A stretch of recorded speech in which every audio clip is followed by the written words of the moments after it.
Deus não joga dados com o universo. Esta frase, proferida por Albert Einstein em uma carta enviada em 1926, tornou-se um dos maiores enigmas da história da ciência. Para muitos, Einstein era um ateu convicto, para outros, um homem profundamente religioso. A verdade, contudo, é muito mais sutil e fascinante do que qualquer rótulo simples poderia descrever. Einstein via o universo como uma biblioteca gigantesca, repleta de livros escritos em uma linguagem que apenas começamos a decifrar. O que esse gênio, que nasceu em 1879, realmente sentia quando olhava para as estrelas? Ele acreditava em uma vida após a morte ou em um juiz supremo sentado em um trono de nuvens. Hoje, no Além do Infinito, vamos desvendar a espiritualidade de Albert Einstein. Prepare-se para uma jornada que atravessa a física teórica, a filosofia de Spinoza e o arrependimento de um homem que ajudou a libertar o poder do átomo. Nascido em uma família judia secular em Ulm, na Alemanha, no dia 14 de março de 1879, Albert Einstein teve seus primeiros encontros com o mistério através de um objeto simples, uma bússola. Aos 5 anos de idade, ele ficou maravilhado ao ver que a agulha sempre apontava para o norte, impulsionada por uma força invisível que ele não conseguia compreender. Esse momento foi o seu primeiro batismo científico, revelando que havia algo profundamente escondido por trás da aparência das coisas, uma ordem que não dependia da vontade humana. Curiosamente, ao redor dos 12 anos, o jovem Einstein passou por uma fase de religiosidade intensa. Ele se interessou profundamente pelos preceitos do judaísmo, chegando a compor hinos religiosos e a seguir restrições dietéticas por conta própria. No entanto, essa fase durou pouco. A leitura de livros científicos populares logo entrou em conflito com as interpretações literais dos textos bíblicos. Einstein percebeu que a razão e a observação contavam uma história diferente sobre o mundo, e seu fervor religioso transformou-se em um ceticismo intelectual robusto. Aos 13 anos, ele já considerava a religião organizada como uma forma de fraude para controlar as massas, embora nunca tenha perdido seu senso de reverência pelo cosmos. Ele via as histórias religiosas como lendas belas, mas incompatíveis com as leis inflexíveis da física que ele estava começando a estudar. Esse afastamento da fé cega não o tornou um niilista. Pelo contrário, abriu espaço para uma nova forma de espiritualidade, baseada na admiração pela complexidade e harmonia da natureza. Frequentando o Luitpold Gymnasium em Munique, ele confrontou o autoritarismo escolar e religioso, preferindo a lógica de Immanuel Kant e a mecânica de Isaac Newton.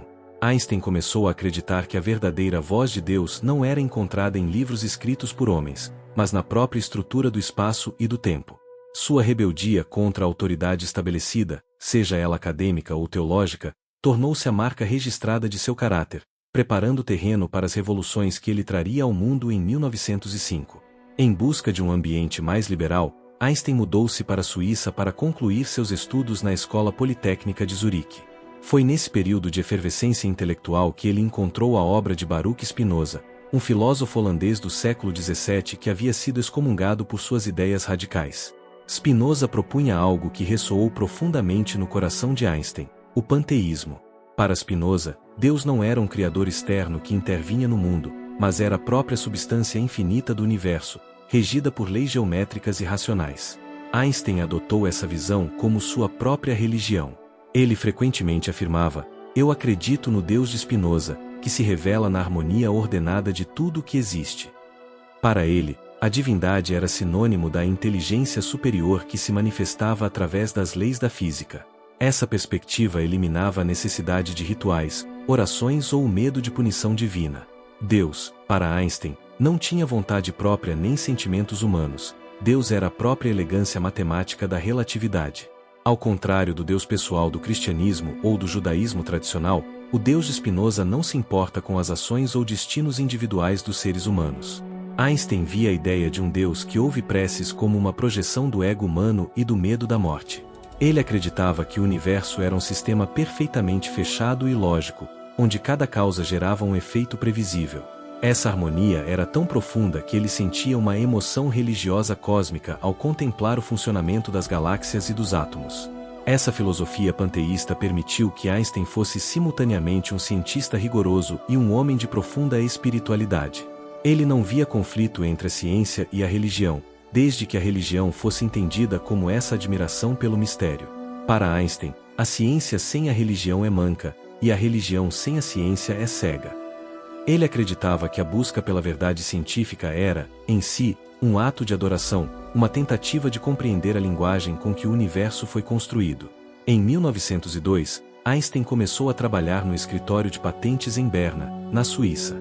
Longe da pressão acadêmica, ele tinha tempo para refletir sobre as questões mais fundamentais da realidade.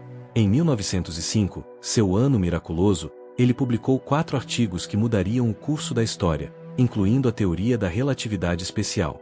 Para Einstein, descobrir que o tempo e o espaço eram flexíveis não era apenas um feito matemático, era uma revelação da sofisticação da máquina divina. Einstein via o universo como um relógio de precisão infinita.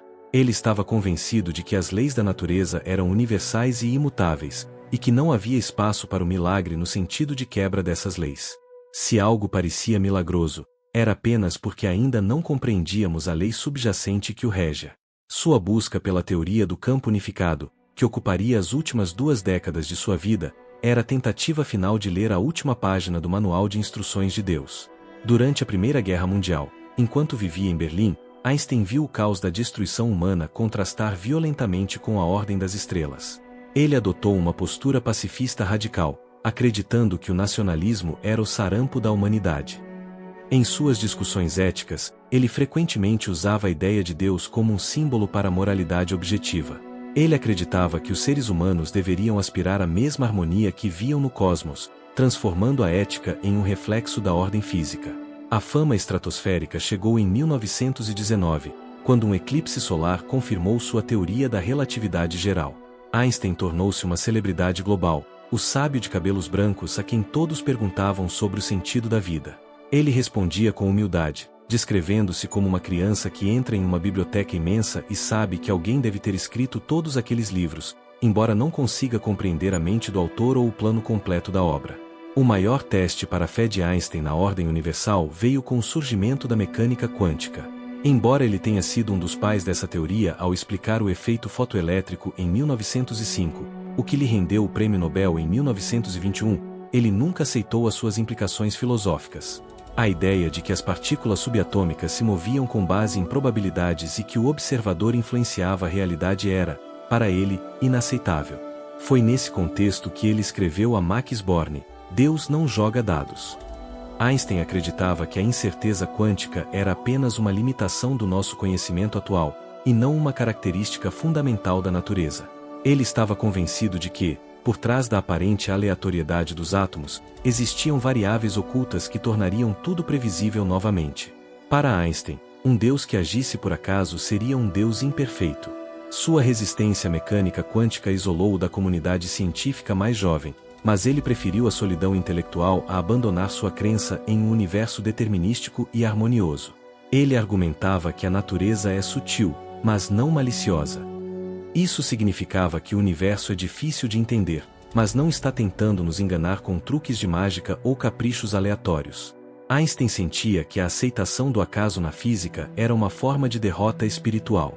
Ele passou o resto da vida tentando provar que a gravidade e o eletromagnetismo poderiam ser unidos em uma estrutura lógica que eliminaria a necessidade de dados e apostas divinas. Mesmo perdendo a batalha científica para nomes como Niels Bohr, Einstein permaneceu fiel à sua visão. Ele via a física quântica como uma ferramenta útil, mas incompleta. Para ele, a verdade final deveria ser bela, simples e, acima de tudo, previsível. O Deus de Einstein era um mestre geômetra que não deixava nada ao acaso, e qualquer teoria que sugerisse o contrário era, em sua visão, uma falha temporária da compreensão humana. Com a ascensão do nazismo em 1933, Einstein, sendo um judeu proeminente e um pacifista declarado, tornou-se o alvo principal de ataques antissemitas. Suas teorias foram chamadas de física judaica por cientistas alinhados a Hitler. Ele foi forçado a deixar a Alemanha, estabelecendo-se em Princeton, nos Estados Unidos. O exílio mudou sua percepção sobre a maldade humana. Embora não acreditasse em um Deus pessoal, ele começou a ver o judaísmo não como uma religião de rituais, mas como uma tradição de busca pela justiça e pelo conhecimento. Em 1939, temendo que a Alemanha nazista desenvolvesse armas atômicas, Einstein assinou a famosa carta ao presidente Franklin Roosevelt, o que levou à criação do Projeto Manhattan. Embora ele não tenha participado diretamente da construção da bomba, Sua equação cifrão E igual mc2 cifrão forneceu a base teórica para a libertação da energia nuclear. Quando as bombas caíram sobre Hiroshima e Nagasaki em 1945, Einstein ficou horrorizado. Ele passou o resto de seus dias defendendo o desarmamento mundial e o governo global. Este foi o momento de maior conflito moral em sua vida. Como um homem que acreditava na harmonia de Deus poderia ser responsável pela criação da arma mais destrutiva da história? Einstein via isso como uma tragédia humana, uma falha em alinhar nossa ética com o poder que a ciência nos concedeu. Ele sentia que a humanidade havia liberado o poder do sol antes de aprender a controlar o seu próprio ódio. Para ele, o pecado não era contra um Deus pessoal, mas contra a própria vida e a ordem cósmica. Ele recusou a presidência de Israel em 1952, alegando que não tinha talento para lidar com seres humanos, apenas com objetos físicos. Einstein preferia a companhia de suas equações e de seu violino. Ele via a política como algo efêmero e transitório, enquanto uma equação era algo para a eternidade. Sua espiritualidade tornou-se ainda mais introvertida, focada na ideia de que a única imortalidade real de um homem é o rastro de bondade e conhecimento que ele deixa para trás. Nos seus últimos anos, Einstein escreveu a famosa Carta de Deus em 1954, endereçada ao filósofo Eric Gutkin. Nela, ele foi brutalmente honesto. A palavra Deus é para mim nada mais do que a expressão e o produto das fraquezas humanas. A Bíblia é uma coleção de lendas honoráveis, mas ainda assim primitivas. Essa carta é frequentemente usada por ateus para reivindicar Einstein, mas ela deve ser lida no contexto de sua oposição à religiosidade antropomórfica. Ele nunca deixou de sentir o que chamava de espiritualidade cósmica. Einstein admirava o budismo, chamando-o de a religião do futuro por sua base na experiência e na interconexão de todas as coisas. Ele mantinha um respeito cauteloso pela Igreja Católica, elogiando sua resistência inicial ao nazismo, embora criticasse seu histórico autoritário. Sua religião era ciência feita com humildade. Ele acreditava que o sentimento religioso mais maduro era o de se sentir maravilhado pela beleza do universo, uma experiência compartilhada pelos maiores gênios e pelos santos de todas as eras. Albert Einstein morreu em 18 de abril de 1955, aos 76 anos. Ele recusou uma cirurgia que poderia prolongar sua vida, dizendo: "Eu quero partir graciosamente. É de mau gosto prolongar a vida artificialmente." Mesmo na morte, ele seguiu sua filosofia de aceitar as leis da natureza sem reclamar. Seu cérebro foi removido ilegalmente pelo patologista Thomas Harvey, em uma tentativa desesperada de encontrar a fonte física do seu gênio, mas a ciência nunca encontrou nada que explicasse sua mente além de sua própria determinação e curiosidade. O legado de Einstein não é apenas a relatividade, mas a ideia de que a busca pelo conhecimento é uma busca sagrada. Ele nos ensinou que Deus não é um Senhor sentado no céu, mas o silêncio harmonioso entre as estrelas e a lógica perfeita de um fóton de luz. Einstein não acreditava na vida após a morte individual, mas acreditava que fazemos parte de um todo eterno. Para ele, entender o universo era o maior ato de fé que um ser humano poderia realizar, transformando a física em um hino à inteligência que permeia toda a criação. Einstein nos deixou um mapa para um universo que é ao mesmo tempo frio em suas leis e quente em sua beleza.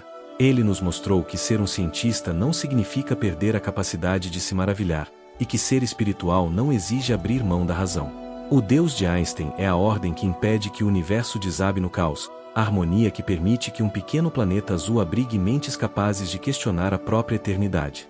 Se você, assim como Einstein, sente que há algo profundamente orquestrado na natureza, saiba que você compartilha da religião cósmica do maior gênio da nossa história. A ciência e a espiritualidade não precisam ser inimigas, elas são, na verdade, os dois olhos com os quais a humanidade tenta enxergar o rosto do infinito. Einstein partiu, mas a harmonia que ele descreveu continua a vibrar em cada átomo do nosso corpo.